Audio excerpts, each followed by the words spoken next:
थोड़ा इधर जाते हो। हाँ भाई,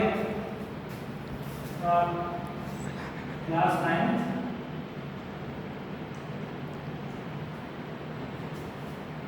चैप्टर 2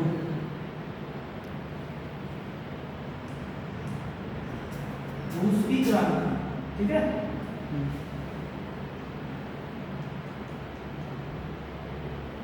ठीक है। सर रूस में जो क्रांति हुई उसका परिणाम और मुख्य जो पहलू थे वो क्या थे? एक तो वहां पर समाजवाद आया,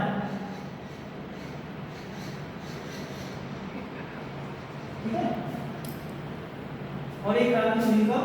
1917 में, ठीक है। तो 1917 में क्रांति हुई, तो पहले देखते हैं कि क्रांति के कारण क्या रहे, शुरुआत कहाँ से हुई, इसके बीच कहाँ से हुई। तो यूरोप में ही इससे पहले क्रांतियां हुई थी, ठीक है। कौन सी? फ्रांस की क्रांति। फ्रांस की क्रांति। कौन सी बेटा? फ्रांस की क्रांति। ये क्रांति कब हुई? 14 जुलाई 1789। को। ये क्रांति कब हुई? 14 जुलाई 1789। और इस क्रांति से जो विचार निकल कर आए वो कौन से थे? बंधुत्व, समानता और स्वतंत्रता। बंधुत्व, समानता और स्वतंत्रता। लेकिन रूस में उस समय तक लुईस 16वें का शासन था। नहीं, ये फ्रांस में था। ये कहा था लुईस 16वें का, फ्रांस में था। इसमें जान निकोलस द्वितीय का शासन था। इसका जान निकोलस, यानी फ्रांस में 14 जुलाई 1789 तक जो राजतंत्र था, फ्रांस में क्या था पहले? राजतंत्र, है ना। स्वतंत्रता के बाद क्या आ गया? लोकतंत्र आ गया वहां पे, है ना। और वहां पे कौन से विचार मिलते हैं? वहां से स्वतंत्रता के बाद बंधुत्व, समानता, स्वतंत्रता के विचार मिलते हैं। और राजनीति फ्रांस में खत्म हो चुका था, है ना। अच्छा, ये जो क्रांति हुई ये भी यूरोप में हुई और ये भी वही पड़ता है। तो मेटरनिक ने कहा था, मेटरनिक ने एक बात कही थी बेटा, मेटरनिक ने एक बात कही। क्या कहा था इसने? कि फ्रांस जब छीनता है तो पूरे यूरोप को सर्दी जुकाम हो जाता है। क्या कहा था इसने? मेटरनिक ने क्या कहा था? जब फ्रांस छीनता है, जब फ्रांस छीनता है तो पूरे यूरोप को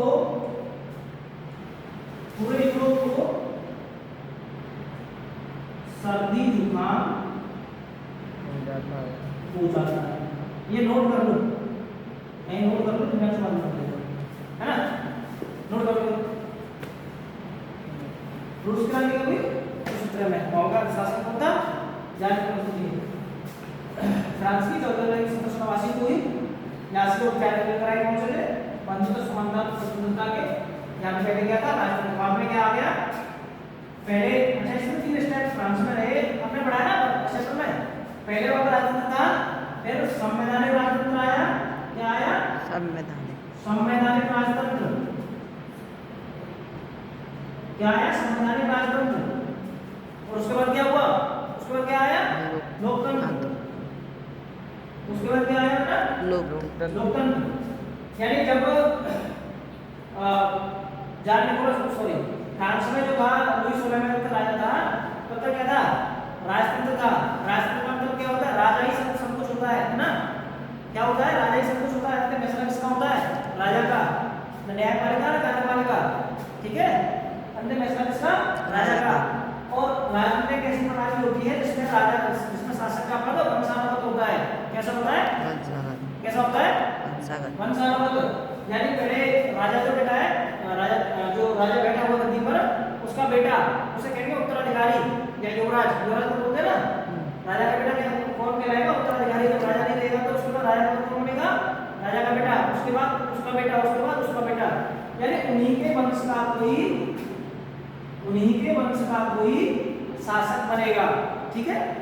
दूसरी प्रणाली संवैधानिक राजतंत्र है लेकिन संवैधानिक है। यानी इसका मतलब क्या हुआ, फ्रांस में जो नेशनल असेंबली थी, जो कब बनी 5 मई 1789 को, ये एसटी ट्रिब्यूनल की बैठक हुई थी, है ना। एसटी ट्रिब्यूनल की बैठक हुई 5 मई 1789 को। जब एसटी ट्रिब्यूनल की बैठक बंद हो गई थी तो उसके बाद जो तृतीय एसटी के लोग हैं वो वर्साई के उसमें चले गए थे टेनिस कोर्ट में, और वहां जाके उन्होंने क्या किया था, टेनिस कोर्ट में जाकर वहां उन्होंने नेशनल असेंबली बनाई थी, है ना। नेशनल असेंबली बनाई और एक कसम खाई थी कि जब तक फ्रांस में संविधान नहीं बना लेंगे तब तक ये असेंबली बंद नहीं होगी। तो जब फ्रांस की नेशनल असेंबली ने जब संविधान बना लिया था और उस पर जब शासक के हस्ताक्षर करवा लिए तो 1791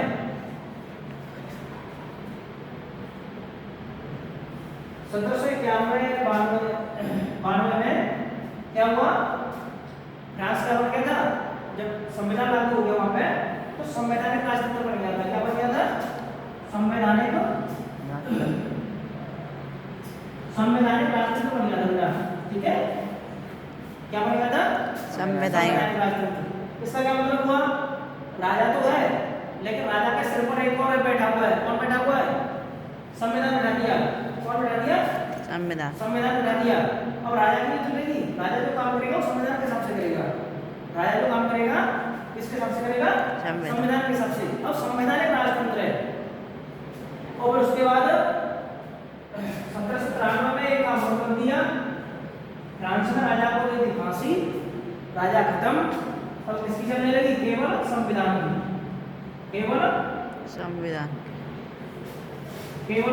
की। तो फ्रांस के साथ गया गणतंत्र, और वहां पर आ गया क्या, लोकतंत्र। और वहां पर क्या आ गया था, लोकतंत्र। और लोकतंत्र में अब्राहम लिंकन के शब्दों में एक ही बात है, जनता के द्वारा जनता के लिए शासन, जो कि अपने बात में भी है। तो जब फ्रांस में लोकतंत्र आ गया था तो वहां से जब ये शब्द निकल कर आए, जो विचार निकले बंधुत्व समानता स्वतंत्रता के, और मैग्नेट ने जब कहा कि जब फ्रांस जीतता है तो पूरे यूरोप को सर्वसमान्य हो जाता है। इसका क्या मतलब है, राशि कि फ्रांस में क्रांति हुई तो अब होनी फ्रांस के आसपास के राष्ट्रों में भी है। बात क्लियर है, क्या मतलब है, जुकाम के साथ संक्रामक रोग होता है ना भाई, जो जुकाम है कैसा संक्रामक होता है। तो जब फ्रांस जीतता है तो पूरे यूरोप को समझिए फ्रांस में क्रांति हुई। इसका मतलब क्या हुआ, फ्रांस में क्रांति हो गई है तो होनी है आसपास के राष्ट्रों में भी है, क्योंकि आसपास के राष्ट्रों में भी क्या है, राजतंत्र ही है। क्या है, राजतंत्र ही है भाई। तो रूस की क्रांति जो हुई वो कहीं ना कहीं प्रेरित थी किससे, फ्रांस की क्रांति से। इसीलिए मैंने यहाँ पर तुम्हें रेफरेंस में फ्रांस की क्रांति आपको मैंने रिवीजन कराया। बताइए तो हुआ क्या, जब रूस में क्रांति आई इन बंधुत्व समानता स्वतंत्रता जैसी भावनाओं से प्रेरित होकर, तो उस समय वहां पे जो राजा था वो था जार निकोलस द्वितीय। कौन था, जार निकोलस द्वितीय। लेकिन क्या हुआ, फ्रांस में ना, फ्रांस में जो है रूस में एकदम यूं नहीं हो गई, है ना। फ्रांस में जो हुई क्रांति वैसे रूस में नहीं हुई, क्योंकि रूस में स्टेप में हुई, उदारवाद, उसके बाद फिर रेडिकल रूढ़िवाद, विचारधाराओं के अपने अपने अलग पैमाने थे, अलग अलग मानते थे। भाई कुछ लोग मानते थे कि बदलाव एकदम से हो जाए, कुछ लोग मानते थे बदलाव धीरे धीरे हो, है ना। तो इस तरह से वहाँ की जो विचारधारा है, पहले हमें लोगों के विचारों को समझना पड़ेगा कि वहाँ पर असल में हुआ क्या था। तो हुआ क्या, एक तरह से हम रूस की क्रांति को समाजवाद की शुरुआत कह सकते हैं, समाजवाद का युग कह सकते हैं, है ना। तो समझते हैं क्या हुआ, नोट करना है, जो रूस की क्रांति हुई वो अलग अलग चरणों में हुई है ना, क्योंकि उसमें लोगों के समूह बटे हुए थे। क्या बटे हुए थे लोगों के समूह समूह बटे हुए थे, जिनमें से 3 प्रमुख समूह थे। एक तो है उदारवाद, एक है उनमें से रेडिकल, है ना, और एक है रूढ़िवादी। तो जो रोशनी क्रांति है उसकी प्रक्रिया को समझने से पहले हमें वहाँ की इन विचारधाराओं को समझना पड़ेगा, ठीक है। जो उदारवादी थे, इनका जो विचार था ये मानते थे कि राष्ट्र में एक किसी धर्म का प्रभुत्व न होकर सभी धर्मों को समान मान्यताएं प्रदान की जाए, क्योंकि उस समय क्या था, उसमें जो ईसाई धर्म है उसका प्रभुत्व ज्यादा देखने को मिलता था, और उसमें से भी कौन से का, कैथोलिक। बाद में मार्टिन लूथर किंग ने इसमें कुछ सुधार करके नया धर्म बनाया था, प्रोटेस्टेंट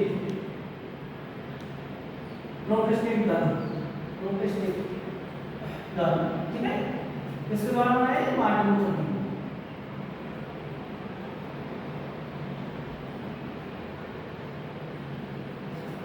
तो मुख्य रूप से क्या था, एक धर्म का प्रभुत्व उसमें चल रहा था, चर्चा का वक्त था। तो उदारवादियों का मानना था कि भाई जो है राष्ट्र में सभी धर्मों को समान मान्यता प्रदान की जाए और सभी धर्मों को समान रूप से देखा जाए, है ना। लेकिन इनमें से कुछ लोग मानते थे कि जो वयस्क मताधिकार है ये उसे नहीं मानते थे। वयस्क मताधिकार का मतलब हुआ कि जो व्यक्ति वयस्क है वो मतदान दे सकता है ना, जो व्यक्ति वयस्क है वो मतदान कर सकता है। लेकिन ऐसा नहीं मानते थे। धर्म के बारे में इनकी रुचि अच्छी थी, राय अच्छी थी, लेकिन इनका मानना था कि मतदान का अधिकार केवल संपत्तिवानों के पास है। क्या धर्मों को तो समान मान्यता मिले, धर्मों को तो समान मान्यता मिले, लेकिन जो मतदान है वह केवल संपत्तिवानों के पास है। किसके पास है? संपत्तिवानों के पास है, ठीक है। इसका ही आमूलचूल परिवर्तनवादी एक और कहा जा सकता है, जैसे रेडिकल बोलते हैं हम, उसे क्या बोलते हैं? रेडिकल में क्या है, ये रेडिकल ये सभी धर्मों को समान रूप से मानते थे, रेडिकल भी सभी धर्मों को समान रूप से मानते थे। इसमें बस अंतर क्या था कि ये जो उदारवादी जो वयस्क मताधिकार के खिलाफ थे, है ना, उदारवादी जो लोग थे जो वयस्क मताधिकार के खिलाफ थे, ये वयस्क मताधिकार को सही नहीं मानते थे। इनका मानना था कि संपत्तिवानों के पास केवल वयस्क मताधिकार है। रेडिकलों का मानना था, रेडिकलों को क्या मानना था बेटा? रेडिकलों का मानना था कि सभी धर्मों को समान रूप से देखा जाए और साथ ही वयस्क मताधिकार भी हो, साथ ही क्या हो? वयस्क मताधिकार भी हो। क्या ये वयस्क मताधिकार के समर्थक थे, वयस्क मताधिकार के क्या थे? समर्थक थे। कौन? रेडिकल। और साथ में इनमें से कुछ लोगों का तो ये भी मानना था, कि महिलाओं को भी मताधिकार दिया जाना चाहिए। उस समय क्या था, महिलाओं को मताधिकार की अनुमति नहीं थी, है ना। जैसे आप आज देख लो ना, 18 साल का लड़का हो या लड़की हो, जैसे अभी है 18 साल का, जिसे हम वयस्क आयु कहते हैं, 18 साल का लड़का हो या लड़की हो, उसे मतदान करने का अधिकार है। पहले ऐसा नहीं होता था, इससे पहले तो जब और पहले की बात करें तो मताधिकार था ही नहीं, राजनीति था। उसके बाद क्या हुआ, जब मताधिकार शुरू हुआ तो केवल संपत्तिवानों को मताधिकार करने का अधिकार दिया गया, है ना, जैसा उदारवाद मानते थे। फिर आए रेडिकलों ने क्या दिया? इनका मानना था कि भाई सभी धर्मों को समान रूप से माना जाए और साथ में वयस्क मताधिकार भी हो, है ना। और इनमें से कुछ लोग मानते थे कि महिलाओं को भी मताधिकार दिया जाना चाहिए, ठीक है। ये रेडिकलों की सोच थी। इनके ठीक इन दोनों के विपरीत एक विचारधारा और थी रूप में रूस के लोगों की मानसिकता और थी। उनका ये मानना था कि कुछ भी न बदला जाए, है ना। इधर ध्यान दे, क्या था? कुछ भी नहीं बदला जाए, जो जैसा चल रहा है वैसा ही चलता रहे, है ना। परंपरागत रूप से जो जैसा चल रहा है वैसा ही चलता रहे। यानी इन दोनों के ठीक अपोजिट जो था वो कौन था? ये रूढ़िवादी, ठीक है।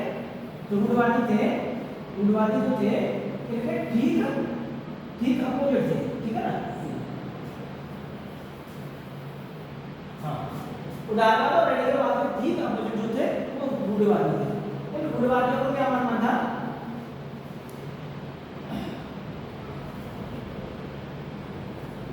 रूढ़वादियों का मानना था कि कुछ भी परिवर्तन न किया जाए, ये परिवर्तन के खिलाफ थे, है ना। ये क्या थे, ये परिवर्तन के खिलाफ थे, ये कोई परिवर्तन चाहते ही नहीं थे। परंपराओं से जो प्रथाएं चली आ रही हैं, जैसा शासन चलता आ रहा है वैसा ही चलता रहे, ऐसा इनका मानना था, ठीक है बेटा। उनका क्या मानना था, कुछ भी बदलाव न किया जाए, जो जैसा परंपराओं के साथ चलता आ रहा है वैसा ही चलता रहे, ये रूढ़वादी थे। तो इससे हम ये समझ सकते हैं कि लोग भी तीन प्रकार के होते हैं, ठीक है, उदारवादी, रेडिकल, रूढ़वादी, है ना। हमें से लोगों की मानसिकता होती है, उसको भी हम इससे समझ सकते हैं। कैसे समझ सकते हैं, कोई व्यक्ति उदार है, उदारवादी है, यानी वो उदार है, क्या चाहता है, जो आजादी है, स्वतंत्रता है, बाद में उनको स्वतंत्र, उसका मतलब है कि भाई जो बदलाव चल रहा है ठीक है ना, लेकिन उस बदलाव में से जो चीजें हैं छोटी मोटी वो माना जाए, मतलब ठीक है। रेडिकल की बात नहीं, आमूल परिवर्तनकारी कहते हैं, क्या कहते हैं, आमूल परिवर्तनकारी, जो परिवर्तन को स्वीकार करता है, ठीक है, बदलाव हुआ ठीक है ना। लेकिन रूढ़वादी व्यक्ति जो होते हैं वो क्या कहते हैं कि कुछ भी नहीं बदलना चाहिए, तो जैसा चल रहा है वैसा ही चलता रहे। तो ये तीन विचारधाराएं थी कहाँ, रूस में। तो इन तीनों विचारधाराओं में आपस में संघर्ष हुआ, है ना, और फिर धीरे धीरे क्रांति को तैयार होकर मिलता चला गया।